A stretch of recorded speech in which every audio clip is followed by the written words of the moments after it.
திருப்பரங்குன்றம் முருகன் கோயில் முருகனின் 6 படை வீடுகளில் முதன்மையானது. திருப்பரங்குன்றம் முருகன் கோயில் பற்றிய சிறு குறிப்பு.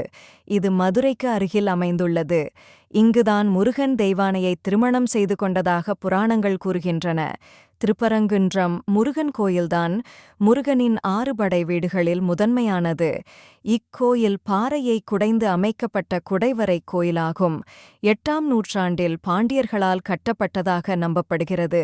திருப்பரங்குன்றம் சுப்பிரமணிய சுவாமி கோயிலில் சுப்பிரமணிய சுவாமி சந்நிதி, துர்க்கை சந்நிதி, கற்பக விநாயகர் சந்நிதி, சத்தியகிரீஸ்வரர் சந்நிதி, பவளக்கணிவாய்ப் பெருமாள் சந்நிதி என 5 முக்கிய சந்நிதிகள் உள்ளன. சங்ககாலப் புலவர் நக்கீரர் இத்தலத்து முருகனை வழிபட்டு குறை நீக்கிக் கொண்டதாகச் சொல்லப்படுகிறது.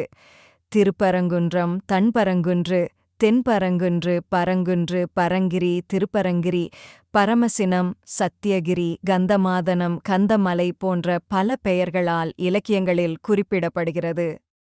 திருப்பரங்குன்றத்தில் சரவணப் பொய்கை, காசி சுனை, சத்தியகூபம், லட்சுமி தீர்த்தம் போன்ற புனித தீர்த்தங்கள் உள்ளன.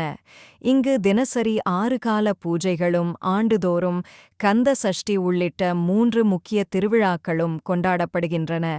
குங்குமம் டிவி சேனலுக்கு சப்ஸ்கிரைப் செய்யவும். மேலும் உங்கள் நண்பர்கள் மற்றும் உறவினர்களுக்கு ஷேர் செய்து உங்கள் அன்பான ஆதரவை எங்களுக்கு தரும்படி கேட்டுக்கொள்கிறோம். உடனடி அப்டேட்களுக்கு பெல் ஐகானை கிளிக் செய்யவும். நன்றி, வணக்கம்.